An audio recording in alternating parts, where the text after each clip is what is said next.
Welcome back to Tales of Two Bros. I am Angel, I'm Adan. and this is our throwback review of Jurassic Park. Don't know how the music goes. Is Take someone some. along like da da da da da da da da da da.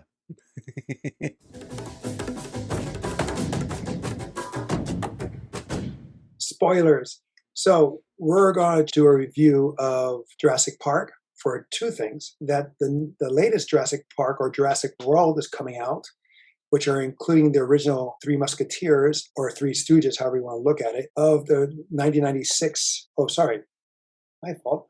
1993 release of the original movie that kicked off this franchise, starring Sam Neill, Laura Dern, and the always charismatic Jeff Goldblum, with some people that we know as co-stars in there. And that we're reviewing this also because my birthday is coming up. It is June 10th, the same as the release of Jurassic World Dominion. Oddly enough, this movie came out in 1993, a day after my birthday. So it's kind of like a full circle, if you will.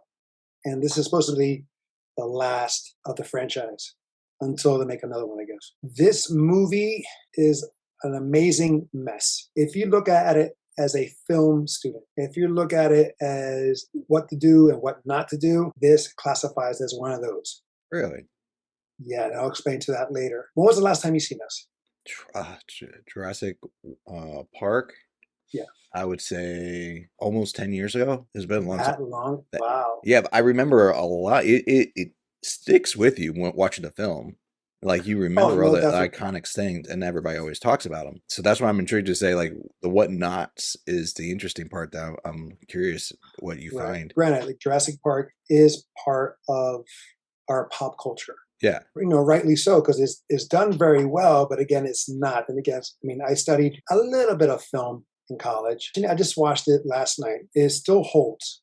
I'll give it that. It still holds in the sense of excitement, thrills, action, even suspense or horror. And again, like a lot of stuff that you do remember is pretty much what a lot of people remember because, again, it's part of our pop culture. It's directed by Steven Spielberg, a man who's done such amazing work. Jaws, Schindler's List, E.T., but the list goes on and on. He is a pioneer, no question about it. But I think on this film, he was taking chances that really made no sense. To give an example, I said spoilers, right? Well, now. Anyway, they're going back to the island, or they're heading to the island for the first time. The Three Musketeers plus Hammond, the creator of Jurassic Park. Hammond has his back towards the pilot. So they're going nose first towards the island. The way the camera's cut, he points because he's facing the Three Musketeers. He's facing Ellie, Grant, and Malcolm. I know what you're talking about. He points. There it is. He points like in their direction, even though the island is behind him. Yeah. Which doesn't make sense. No, that was the thing I remember getting pointed out a while ago. But in this case, like, this is one of those things like editing mistake in our favor. The movie overshadowed the errors. I agree. In the sense, like, the movie is so good that you ignore the faux-pas. The faux-pas? Right? That's what I'm calling it, the faux-pas. Yeah, I remember that scene because it's funny because that scene is also still a good scene with that flaw.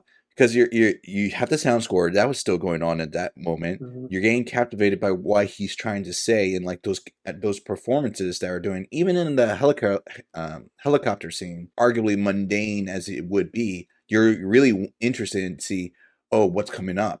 And if you're trying to rewatch it, you're like, oh, this is the scene where they introduce the island. Your mind does block out those flaws. Yeah, because there's a lot of information going on and you're trying to understand what's going on. The movie has a great pace. Yeah. I mean, it's one of those things that's very simple, like a lot of movies back in the 80s and 90s.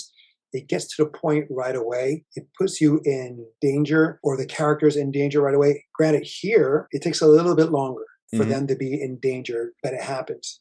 But there's like a buildup. It's like a slow ride up. But it's like a slow roller coaster climb. Mm-hmm.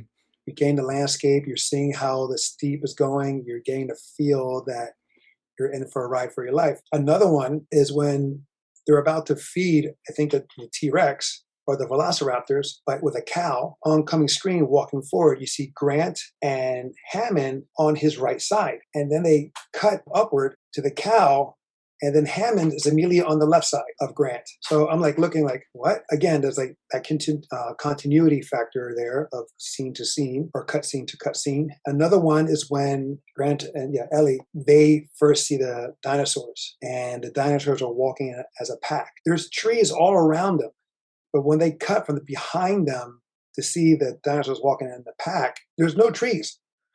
It's just open land. And I'm like, but they're just surrounded by trees. The trees also move. Apparently so. I guess back in then, the prehistoric, the trees had a life of their own. So like things of that nature that I see kind of bothers me. And again, a mistake that you would, as a film student, should never make. But that's what you're taught. Again, Steven Spielberg, a craftsman or a master in the craft, took chances. It worked extremely well. And again, it still has that horror effect. It still has that suspense. Even though I've seen it so many times, I still get that rush of the characters not making it. True. Also in here, Samuel Jackson. Grab onto your butts. Right. Right before he was known as Samuel Jackson, he was still like a working actor. He wasn't in the game as he is now, or he has been in the past 20 years. Yeah. You also have B.D. Wong, who has been in the Jurassic franchise several times. Mm-hmm. You also have here the kids, one who played Timmy, Joseph Mazzello. You may or may not recognize him, but he was in the movie Bohemian Rhapsody. He was the bass player. I don't think I watched Bohemian Rhapsody. And then, Ariana Richards, Lex, we know her from our other previous review, our previous throwback review of Gonna Get You Sucker. Yeah. Preach, brother, preach. Newman from Frasier. He pretty much played Newman. The same. Yeah, I guess you could say he was typecast. Kind of, yeah. But he plays it well. Cannot knock it. I can't remember. It wasn't Frasier, it was actually Seinfeld, but what did I say? Frasier? Yeah. They were around the same time frame. But was Seinfeld going on before Jurassic Park or after? I don't know right now. Get us in the comments. Do you remember a scene that you appreciated, got, or enjoyed? Oh, here's another thing. Before that, another faux pas. When the T-Rex presents itself, where Grant and Malcolm and the kids are there and that lawyer, he just walks out on the other side of the fence. There is no difference of surface. But when the Jeep is pushed over the fence, there's a huge cliff. The same area where he just walked through now is about 30 feet deep.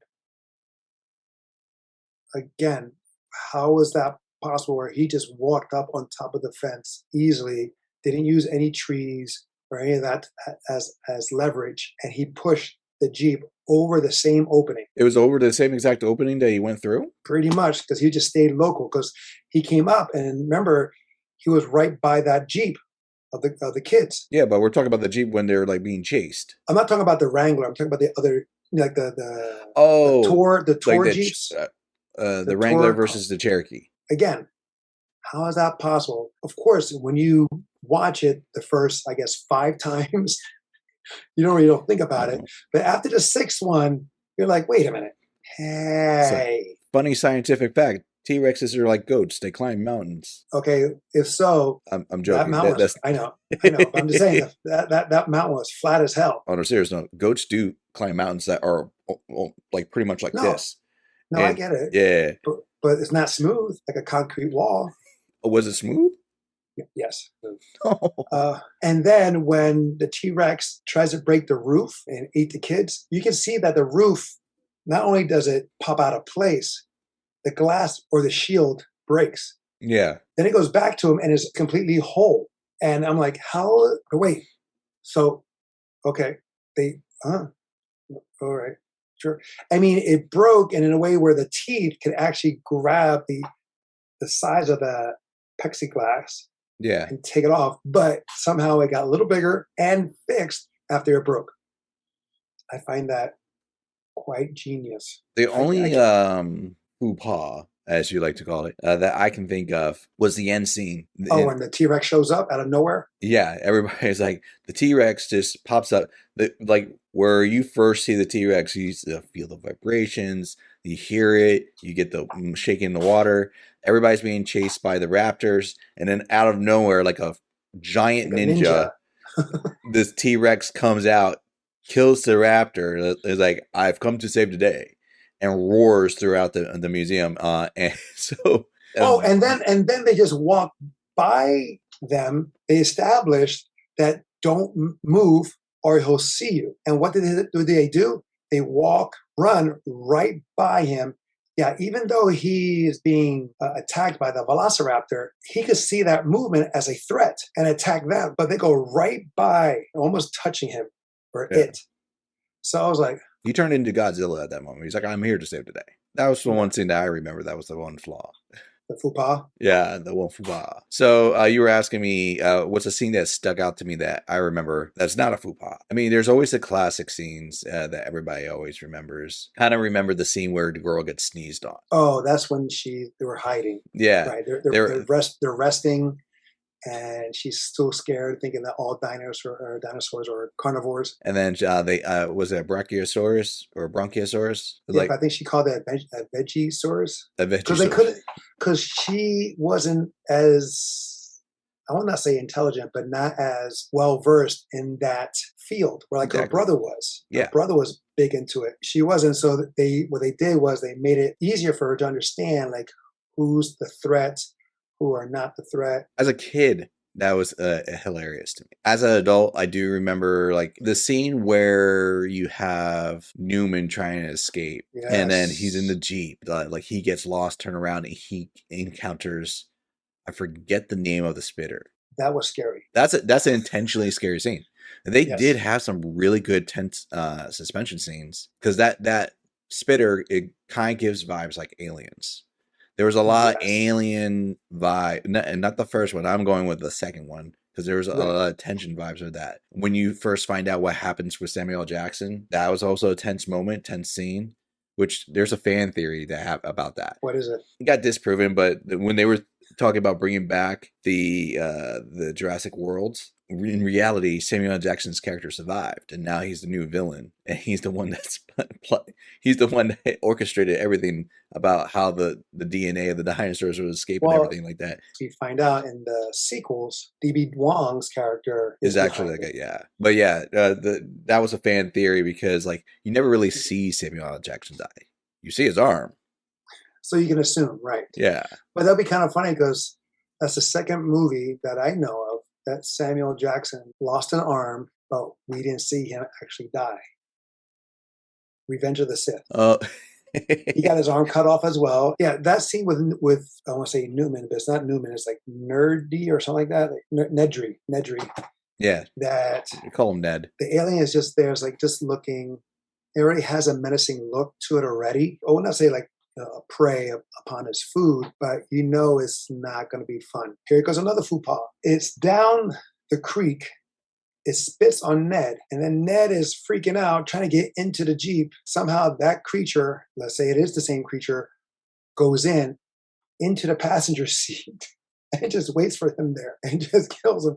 So I was like, that was a little too convenient. I mean, it could be more than one, like we said, but I mean, it could be like a dog. A dog see the door open and it just goes in, doesn't know if it's your car. It just...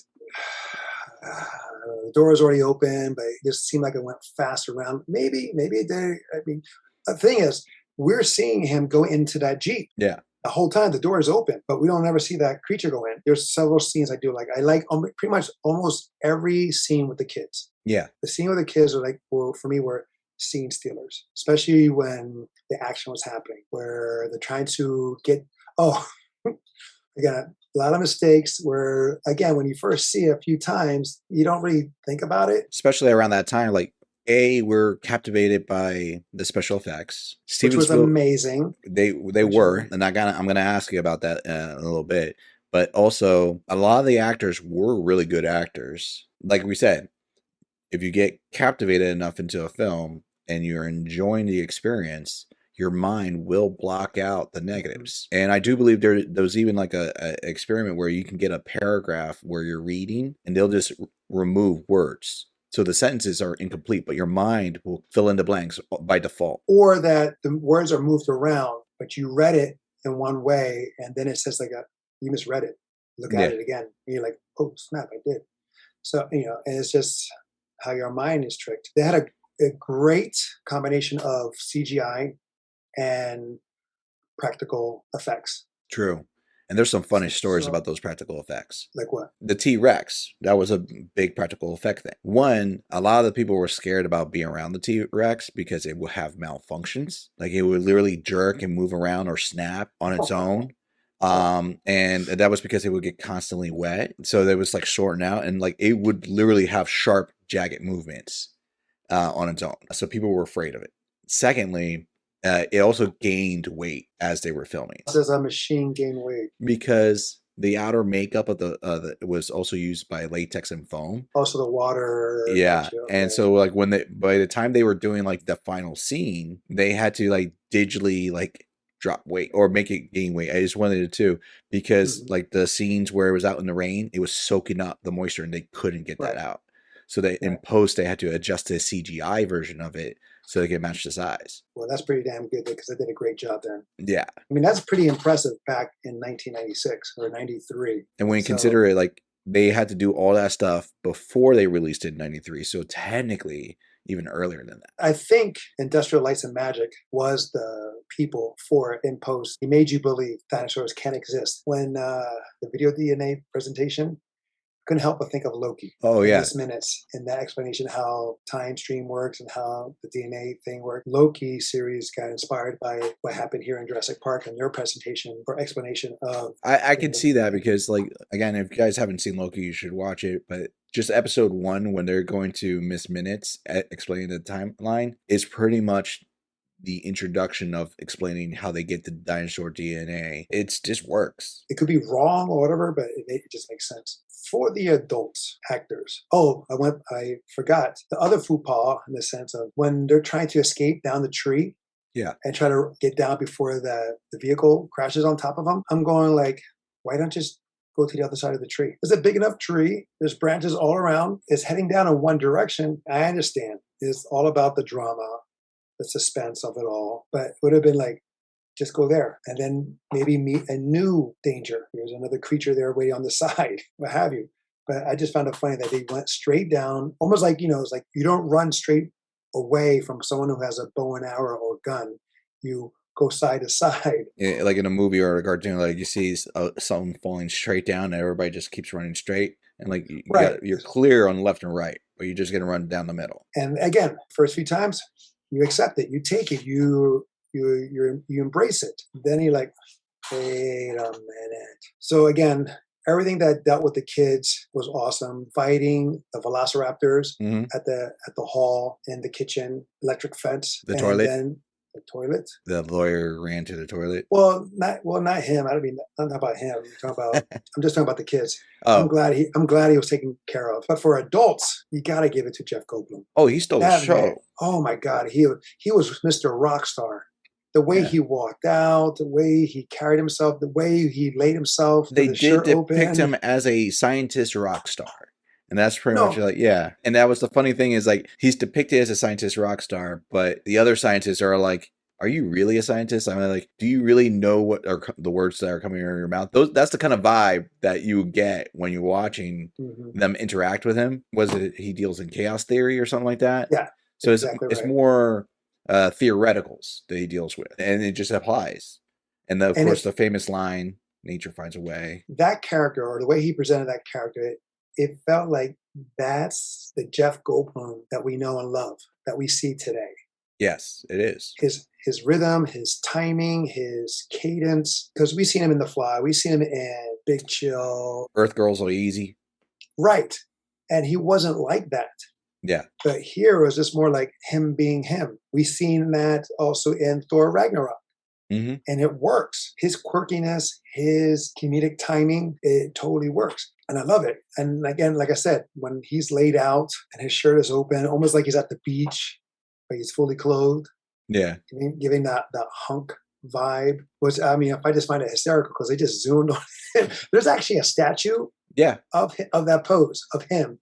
I don't know. I don't remember where it's at. He got a photo. He got a selfie with it too. That's great. Now, I watched Jurassic Park 2. I watched Jurassic Park 3. I watched the world sequels as well. Jeff Goldblum, reprises his character 4 times. He does it. He reprises it in Jurassic Park 2. In 2. Well, that's not, he reprises it in 2. Oh, okay. He does it in the second Jurassic World, I believe. He does a cameo. Yep. And then he's in this one. Yep. And now I don't remember Jurassic World 2 in a way that his mannerism is the same. It's more different now in a sense.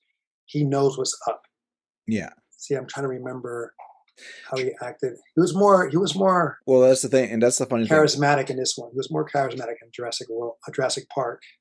Of the 3 Jurassic Parks, Jurassic Park 2 is the one that's more forgotten. I was about to say that, yes. I was highly disappointed where the action suspense of 1 brought to the table. This was not the same. 2 did not match. 3, though. 3 did match the intensity of 1. It went more comical, a lot more scenes than 1. Which one did? Number 3. Some of the performances wasn't as good, but it was way better than 2. And I always laugh because when they started doing the Jurassic Worlds, I'm like, did no one remember what happened in 2? Dinosaurs roaming the streets in 2. And but they're like, yeah, we're not going to acknowledge that. I don't know if they acknowledged it in the sequels to Jurassic World, but in Jurassic World, the first one, it was never acknowledged. And unfortunately, part 2 was also directed by Steven Spielberg. I don't think he was on set. I think he was on a location on another film for the most part.